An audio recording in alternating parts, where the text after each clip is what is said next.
When my ex's mother called and asked if I still knew how to fix a fence, I should have said no. Not because I couldn't. I could fix a fence.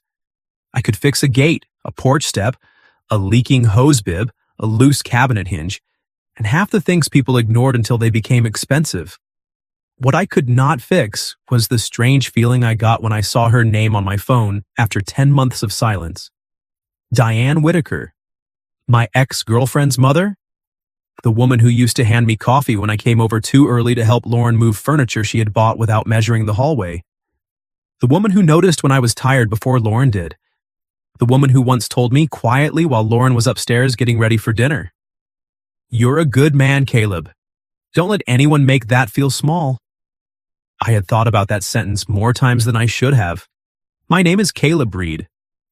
I was 34, a project supervisor for a small home renovation company outside in Asheville, and I had spent most of the past year learning that being easy to count on did not mean people would count you correctly. Lauren and I had dated for almost 3 years. It ended on a Sunday afternoon in her apartment with 2 half-packed suitcases, a cold coffee on the counter, and her saying, "I don't think this is going anywhere." I remember looking around at the shelves I had installed for her, the dining table I had assembled, the framed print I had helped her hang after she changed her mind 3 times about the height. "Going where?" I asked. She sighed like the question proved her point. "I don't know, Caleb. Somewhere. You're sweet, but everything with you feels so settled." Settled. She said it like a diagnosis. I didn't yell. I didn't beg. I didn't perform some dramatic last stand. I packed the tools I had left under her sink, carried them to my truck, and drove home with the radio off. 2 months later, I heard she had moved to Atlanta for a marketing job. 4 months later, a mutual friend told me she was seeing a guy who owned 2 motorcycles and called himself a founder because he had ordered business cards. Good for her, I guess. I meant that on better days. On worse ones, I hoped his motorcycles leaked. Diane had not called after the breakup. I understood why. Her daughter was her daughter. There were lines decent people did not cross just because affection had gotten complicated. So when my phone lit up with her name on a humid Thursday morning, I stared at it long enough for the call to almost die. Then I answered. "Mrs. Whitaker?" A pause. Then her voice, warm but careful. "Caleb, hi, I'm sorry to bother you." "You're not bothering me." That came out too quickly. She heard it. Of course she did. Diane always heard the second sentence under the first one. "I wouldn't ask if I had another good option," she said. "The storm last night knocked part of my back fence loose. The gate won't latch. I called 2 companies, but one can't come until next week, and the other quoted me something ridiculous. I looked at the schedule board in the job trailer. We had an inspection delayed until Monday and a cabinet delivery pushed back by rain. "I can take a look after work," I said. "You don't have to." "I know." Another pause, then softer. "Thank you." I told myself it was just a fence. That was all. A broken fence, a woman who needed help, and a man who knew how to use a level. Nothing dangerous, nothing complicated, nothing that should have made me change shirts twice before driving over. Diane's house sat at the end of a quiet street lined with old trees and lawns people took personally. I had been there dozens of times when Lauren and I were together. Cookouts, birthdays, Christmas Eve once when Lauren forgot to tell me her entire family dressed nicely and I showed up in jeans. Diane had saved me that night by saying, "At least one man here looks useful." I remembered that too. When I pulled into the driveway, the first thing I saw was the fence leaning behind the house, one section pulled loose from the post, the gate sagging like it had given up on citizenship. The second thing I saw was Diane. She stood near the back porch in a pale blue blouse, jeans, and gardening gloves, her brown hair pinned loosely at the back of her neck. She was in her late 40s, maybe 50, though she carried age the way some women carry perfume, quietly, with confidence, not asking permission to still be beautiful. I got out of the truck and immediately hated that I had noticed. "Caleb," she said, "Mrs. Whitaker." Her mouth tilted. "You can call me Diane. I think after all the shelves you installed in this house, we've earned first names." "Diane," I corrected. The name felt different in my mouth. She looked away first, toward the fence. Good. The fence was safer. I grabbed my tool bag from the truck and followed her around back. The yard smelled like wet cedar and cut grass. A wind chime moved softly near the porch. 2 coffee mugs sat on the small outdoor table, though only one had been used. I tried to brace it, she said, pointing to a board she had wedged near the post. I crouched beside it. This actually helped. You don't have to sound surprised. I'm not surprised, I'm impressed. She folded her arms. That may be worse. I smiled before I could stop myself. For a second, it was too easy. That was the problem. Diane didn't make the air feel like a test. With Lauren, I had always been trying to become interesting enough, ambitious enough, spontaneous enough, less predictable, less quiet, less myself. With Diane, the quiet didn't feel like failure. It just felt like quiet. I worked for half an hour while she cleaned up branches near the garden. Every few minutes, she brought me something I didn't ask for. A towel, a bottle of water, a better extension cord. Not hovering, not fussing, just noticing. At one point, I caught her watching me tighten the hinge bolts. She looked away quickly. I pretended not to see. That was the decent thing. Or maybe the cowardly thing. Hard to tell sometimes. You've been well? She asked. I kept my eyes on the latch. Mostly. That means no. That means mostly. She laughed softly. I looked up. Bad idea. She was standing close enough now that I could see the faint sunlines near her eyes, the flower-colored smudge of dried paint on one wrist, the way her expression softened when she wasn't guarding it. I heard Lauren moved, I said, because apparently I wanted to ruin my own afternoon. Diane's face changed just a little. Yes, Atlanta. How's she doing? She's Lauren, Diane said. That answer carried more than it said. I stood and wiped my hands on a rag. That bad? No, not bad. She looked toward the fence. She's chasing what she thinks she wants. And what's that? Diane's eyes came back to mine. Something that never asks her to sit still long enough to know herself. The words landed quietly. Too quietly. I looked down first.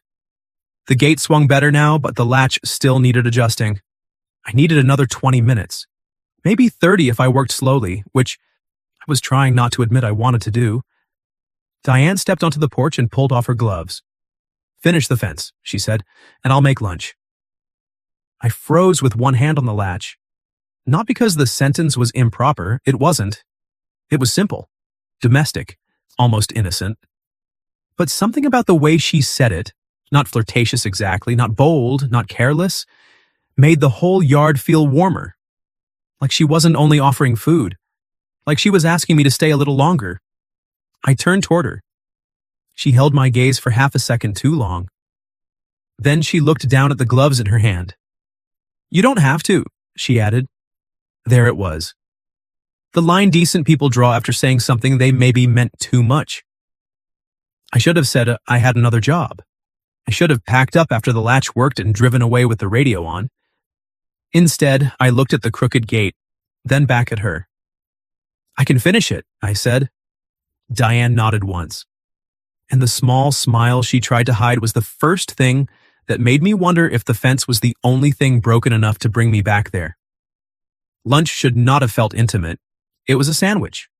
Turkey, tomato, sharp cheddar, toasted bread, mustard on the side because Diane remembered I didn't like it spread too thick. That detail bothered me more than it should have. Not because it was romantic, because it was remembered.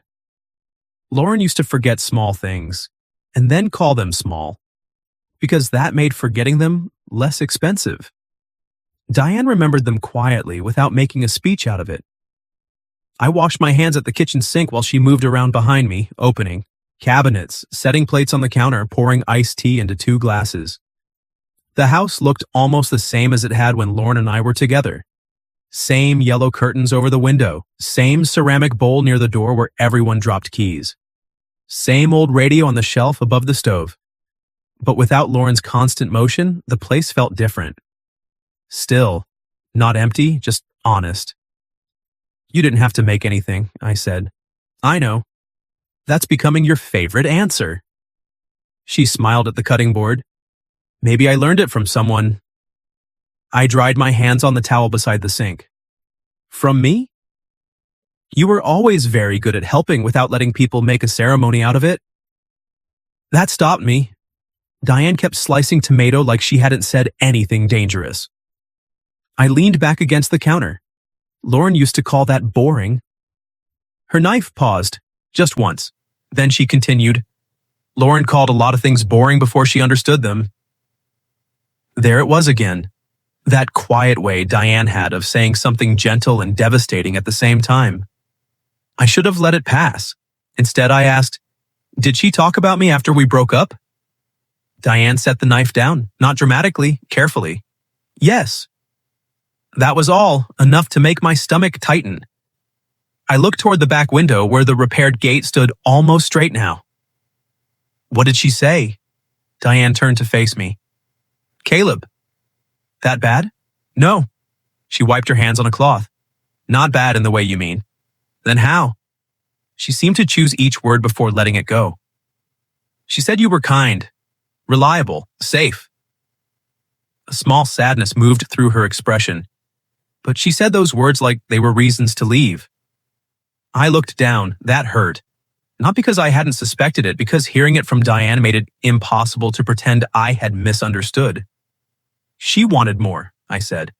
Diane's voice softened. She wanted louder. That sentence went through me clean. I didn't answer. She stepped closer to the counter, close enough to reach past me for the glasses. Not touching me. Not even almost.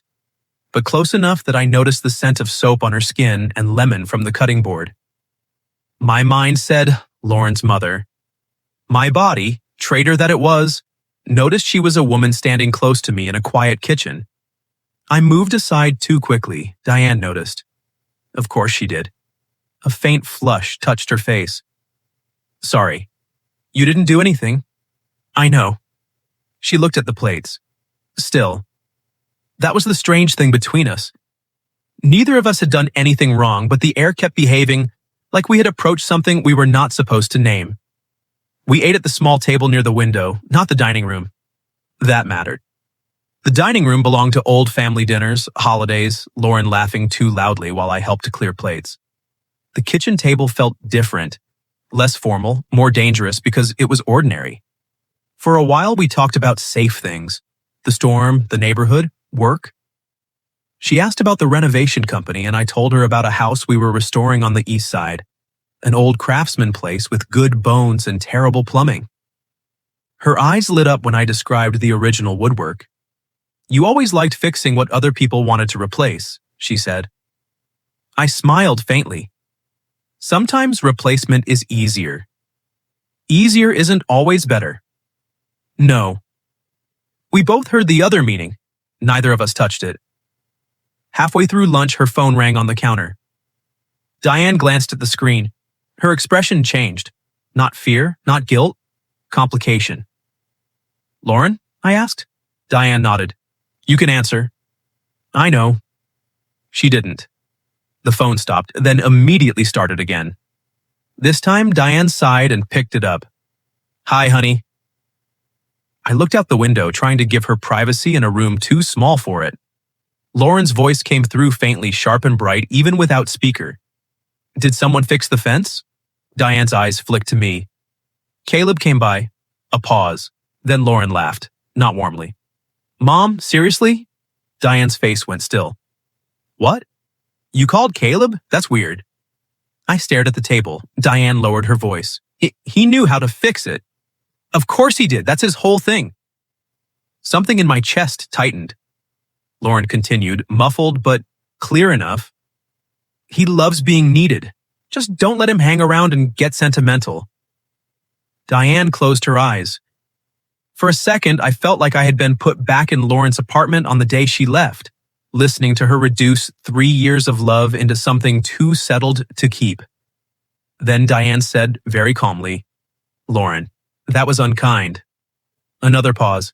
Oh my God, Mom. Don't make it dramatic. Diane looked at me then. And maybe it was the fact that she didn't look embarrassed for herself. She looked sorry for me. That was worse. I'll call you later, she said. She hung up before Lauren could answer. The kitchen became very quiet. I pushed my chair back. I should go. Diane stood too. Caleb, it's fine. No, it isn't. I stopped near the back door. She came closer, but not too close this time. That is not how I see you, she said. I looked at her. Her voice was steady, but her eyes were not. You know that, right? I wanted to say yes. I didn't. Because suddenly I wasn't sure how many years I had spent letting Lauren's version of me become the version I carried around. Useful, settled, safe, needed. Words that should have been good until she made them sound like furniture. Diane's face softened. She called you boring because she didn't know what peace looked like. I laughed once, but it almost hurt. Don't say things like that. Why? Because I might believe you. The moment changed. Just like that. Not loudly, not dramatically, but the space between us narrowed, even though neither of us moved. Diane's hand rested on the back of the kitchen chair. Mine was still on the doorframe. We were 10 feet apart and somehow much too close. She looked away first. I shouldn't have said that. No, I said. You probably should have said it a long time ago. Her eyes came back to mine. There were a dozen reasons not to keep looking at her. I knew every one of them. Lauren, history, age, the shape of gossip. The fact that Diane had once been almost family in a way that made this whole afternoon feel like stepping over an invisible line. But there was also this. For the first time in almost a year, I felt seen without being measured and found lacking. I opened the door. Outside, the yard was bright after the rain, the repaired gate catching sunlight along the new screws. Diane followed me onto the porch. I still need to stain that replacement board, I said. You don't have to. I know. She smiled faintly. There it is again. I can come back Saturday. The words came out before I gave them permission. Diane looked at the fence, then at me. That would help, she said. It was the safest answer. It was also not the whole answer. I walked to my truck, opened the door, and glanced back once. Diane was still on the porch, one hand resting against the railing, watching me leave like she wanted to say something and was too decent to let herself. Then my phone buzzed. A text from Lauren. Mom told me you came over. Please don't make this strange. I looked from the message to Diane on the porch, and for the first time since the breakup, I didn't feel like I owed Lauren the smallest version of myself. I went back Saturday. That was the first decision I could not dress up as obligation. The fence was fixed enough. The gate latched. The post held. The replacement board needed stain, yes, but that was the kind of detail a man could leave unfinished if he was trying to be wise. I was not trying very hard. Diane was in the backyard when I arrived, kneeling beside a flower bed with a basket of weeds and her hair pulled back under a wide straw hat. She looked up when she heard my truck. For half a second, her face lit before she remembered to be careful. Then she stood, brushing dirt from her jeans. You came. I said I would. I know. She looked toward the fence. People say things. Some do. That made her smile, but it faded quickly. There was tension in the yard that had not been there before. Not the soft, strange tension from the kitchen. This was sharper, aware. Like both of us had spent the past 2 days thinking about the same moment and arriving at it from opposite sides. I grabbed the stain and brushes from the truck. Diane took off her gardening gloves. I made coffee. Is that part of the payment plan? No, the sandwich was payment. Coffee is bribery. For what? She looked at the fence, then at me. For not leaving immediately after the board dries. I should have laughed. I almost did. But her voice had too much honesty under it. So I said, that depends how good the coffee is. She held my gaze. It's better than Lauren's. That surprised both of us. Diane looked away first, color rising lightly in her cheeks. I shouldn't compare. No, I said, opening the stain can. But you're not wrong. For the next hour, I worked on the fence while she moved around the yard, deadheading roses, carrying clippings, pretending to stay busy. Every few minutes, we found reasons to speak. She asked about a porch restoration I was supervising. I asked about the garden. She told me the hydrangeas were dramatic and unforgiving. I said that sounded familiar. She laughed, then tried not to. That was how the whole morning went. Laughter pulled back just before it became too easy. At one point, she stepped close to hand me a clean rag. The wind shifted the brim of her hat, and I reached up without thinking, catching it before it blew off. My hand brushed the side of her hair. Barely. Diane froze. So did I.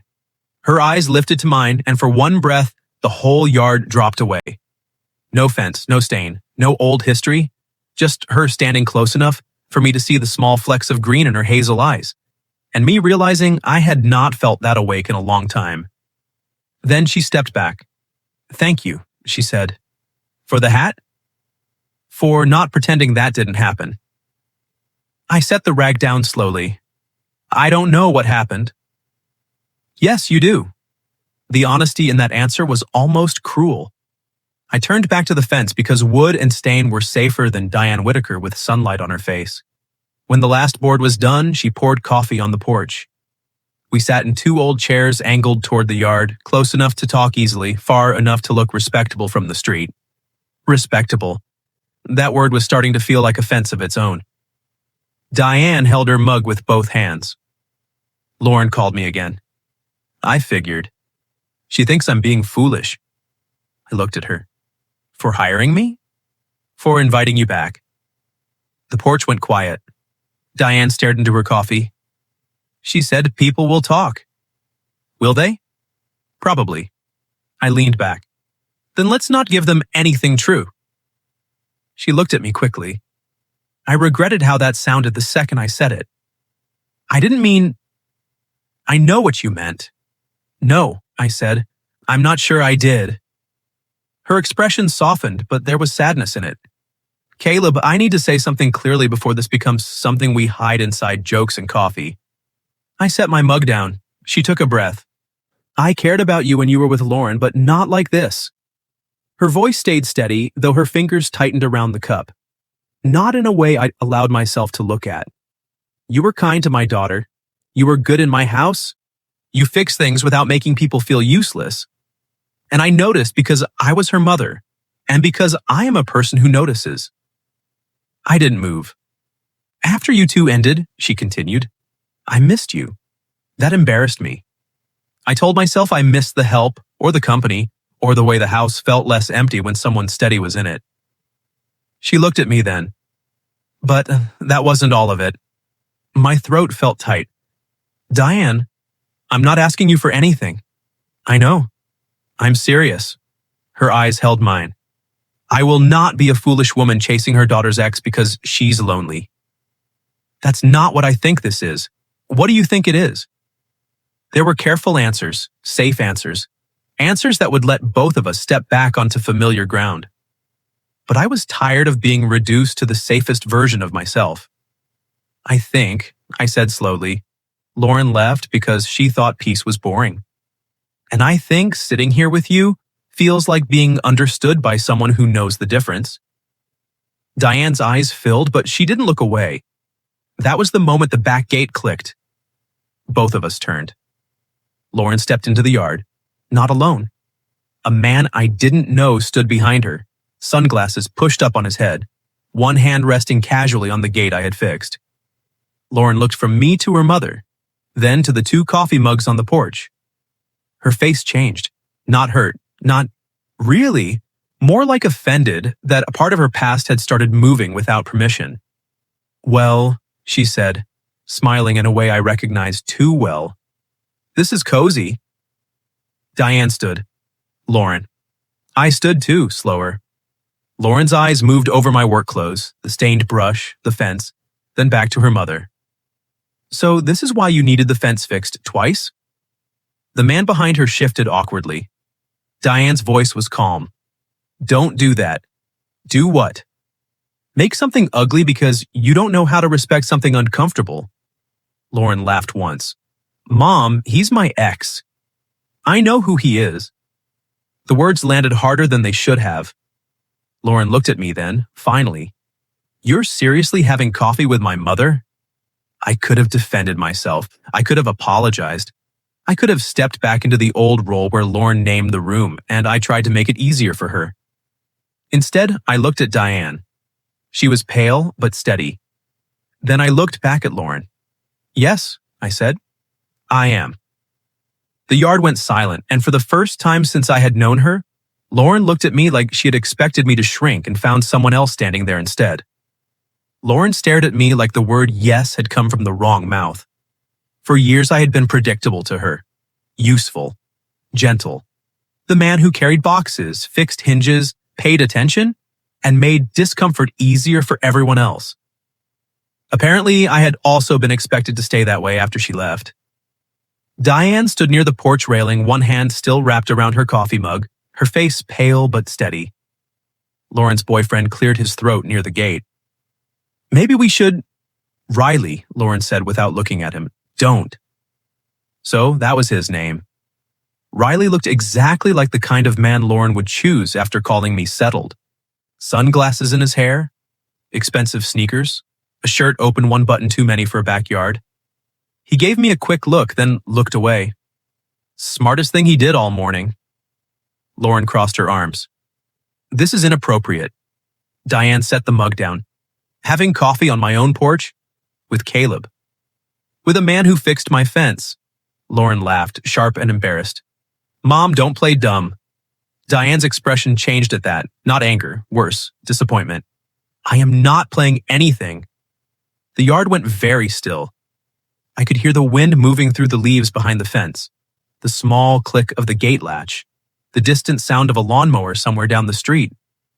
Lauren looked at me again. "And you? What exactly are you doing here?" I wiped my hands on the rags slowly. "I stained the replacement board." "Right, because you're just that helpful." There it was, the old tone, the one that made kindness sound suspicious, like every decent thing I did was secretly a symptom of lacking ambition. I felt it hit, but it didn't sink in the way it used to. Maybe because Diane was standing there. Maybe because she had already said the sentence I needed to hear.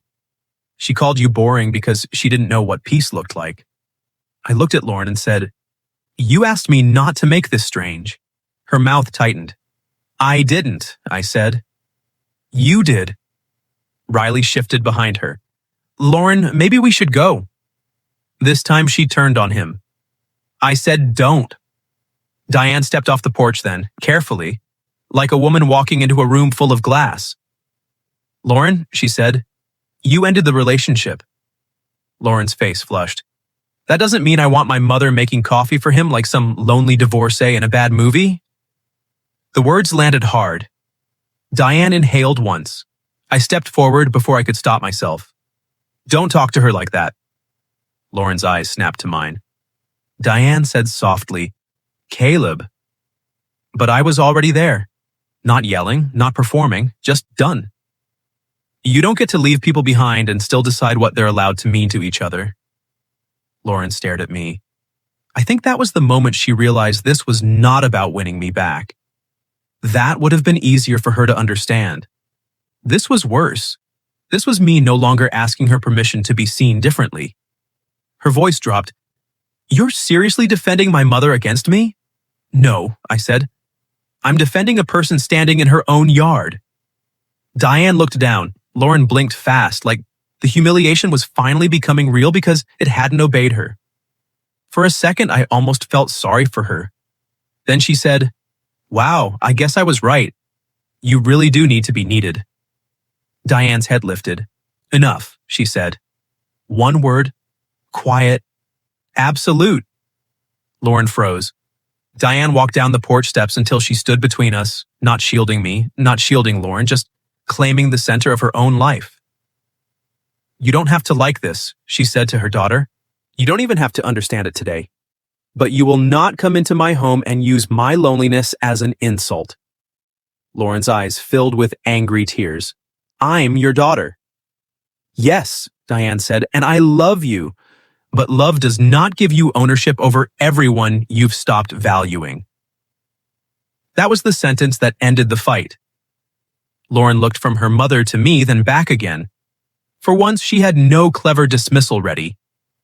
Riley opened the gate gently. Come on." This time she let him guide her out. At the gate she stopped and looked back. "This is going to look terrible." Diane's voice was tired now. "Then maybe people should learn to look longer." Lauren left. The gate clicked shut behind her. For a while, neither of us moved. Then Diane turned away and walked into the kitchen. I stayed in the yard for maybe 10 seconds, staring at the boards I had stained, the clean line of the gate, the thing I had fixed while everything else came apart. Then I followed. Diane stood at the sink, gripping the counter with both hands. "I'm sorry," she said without turning up. "For what? For putting you in that?" "You didn't." "She's my daughter." "I know. And you're her ex." "I know that too." She turned then. Her eyes were wet, but her voice was steady. "This cannot be something that happens because Lauren hurt your pride. It isn't. You need to be sure." "I am." "No." She stepped closer, and the kitchen felt smaller than it had at lunch. "You need to be sure because if this is only about being seen after being dismissed, then I am not the woman you want. I am just the first person who handed back the part of you she made you doubt." That was the most Diane thing she could have said. Even now, even with her own heart shaking in front of me, she was trying to protect me from mistaking gratitude for love. I looked at her. Really looked. The woman who remembered my coffee, who noticed silence, who defended herself without cruelty, who had stood in her yard and refused to let her own daughter turn Karen to shame. "This started before today," I said. Her breath caught. "I don't mean when I was with Lauren, I would never have let myself see it then." "I don't think you did either." "No," she whispered. "I didn't. But after. I swallowed once. After the breakup, I kept thinking about this house, your coffee.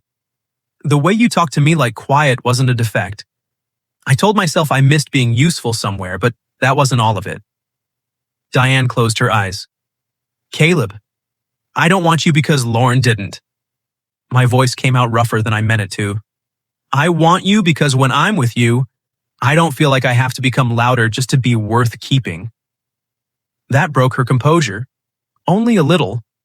One tear slipped down her cheek before she could stop it. I took one step closer. Slow enough that she could move away, she didn't. "We shouldn't rush this," she said. "No. People will talk. Yes, Lauren will hate it. For a while. Maybe longer. Maybe." Her mouth trembled into something almost like a smile. "You're not helping. I'm trying not to lie. That did it." She laughed softly through the tears and the sound went straight through me. Then her hand lifted, not to touch me, not at first, just hovering near my chest like she was asking permission from the air itself. I covered her hand with mine. The contact was simple, devastating. Diane looked down at our hands. "This is the line," she whispered. "I know. If we cross it, we do it honestly. I know. No hiding, no sneaking, no making it ugly. I don't want ugly with you." Her eyes lifted to mine. For one long second, we stayed there. Close enough to hear each other breathe, both of us old enough to know that wanting something did not automatically make it wise. Then she stepped back. Not because she didn't want me, because she did. "I need time," she said.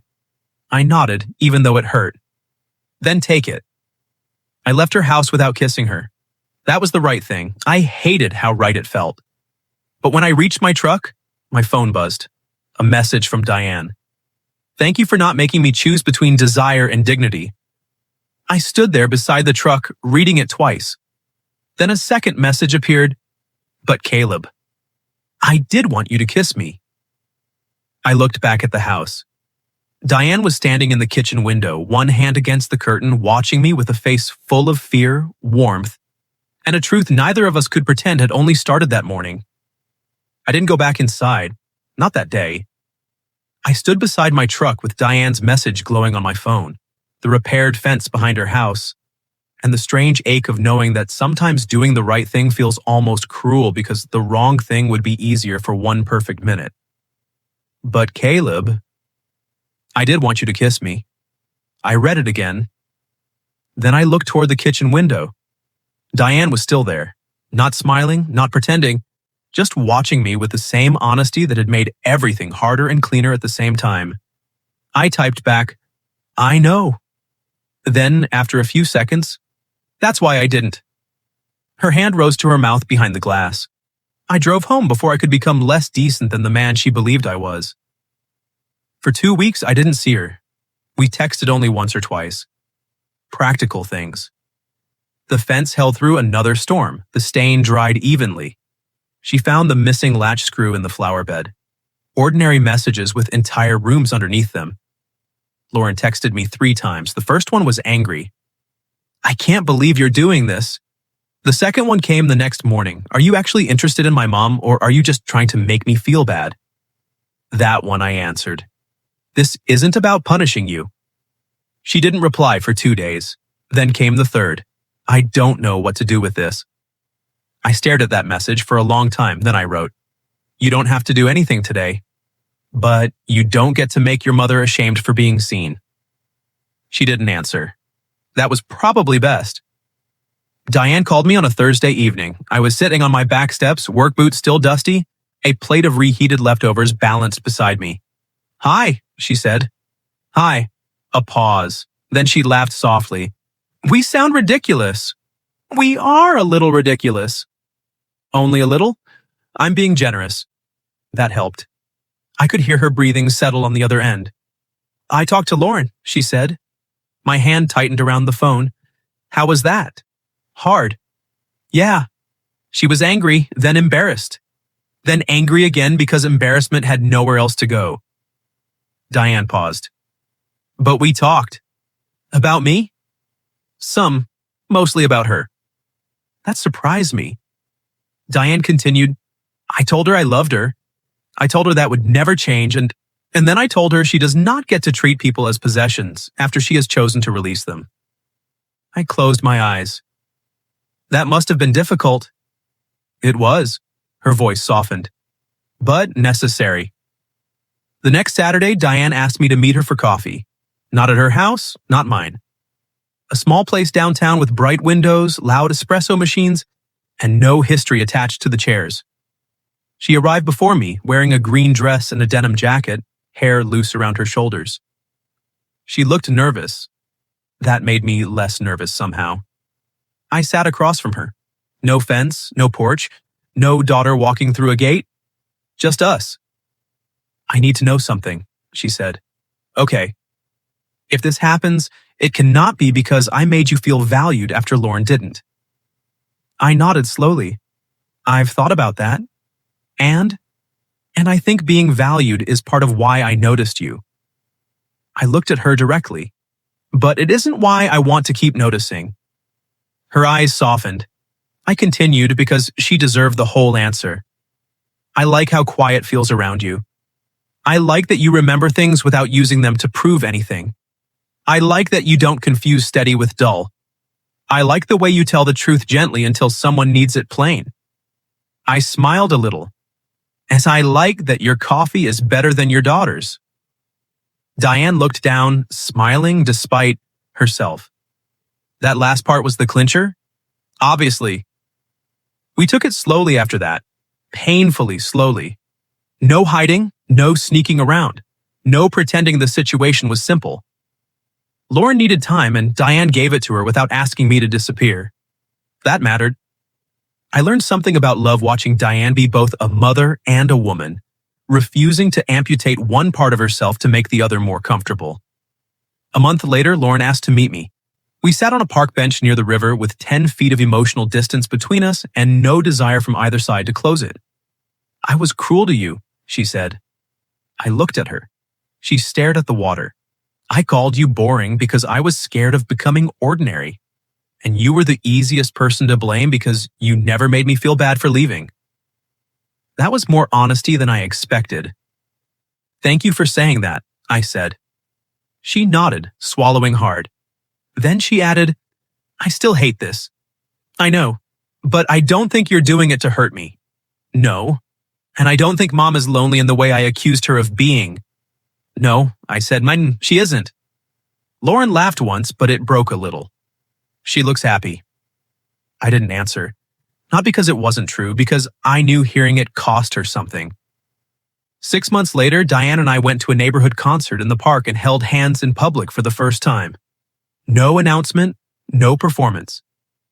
Just her fingers slipping into mine while a local band played badly under string lights, and neither of us letting go when two people looked over and recognized us. A year later, I moved into a small house 5 minutes from hers, not with her, near her. That was our compromise with time. I fixed my own porch. She planted lavender by the steps and claimed it was not symbolic. I let her lie. Eventually, Lauren came over for dinner. It was awkward. Then less awkward. Then at one point, Diane burned the bread. I opened all the windows and Lauren laughed so hard she had to sit down. That was when I knew we might survive the strange shape of our lives. Not perfectly, but honestly. 2 years after the fence broke, I asked Diane to marry me in her backyard, near the gate that had started it all. The board I had replaced was still slightly different from the others. Lighter, newer, impossible to miss once you knew where to look. Diane touched it after I asked, smiling through tears. "This fence caused a lot of trouble," she whispered. "No," I said. "It told the truth." She said yes, not quickly, not carelessly. She said it like a woman who understood exactly what the word meant and chose it anyway. Years later, when people asked how we got together, Diane usually said, "He fixed my fence." I'd say, "She made lunch." Both were true. Neither was the whole truth. The whole truth was that Lauren had looked at peace and called it boring. Diane looked at the same piece and made room for it at her kitchen table. And me? I finally stopped believing that being steady made me easy to leave. Sometimes the person who truly sees you is not the person who had you first. Sometimes love begins with a broken fence, an honest lunch, and someone brave enough to say, without shame, "Stay a little longer." What would you have done if your ex's mother called you to fix her fence, then offered lunch in a way that felt more personal than either of you expected? And have you ever had someone finally value the part of you someone else dismissed? Tell me your story in the comments. If you like this one, leave a like, subscribe, and I'll see you in the next video.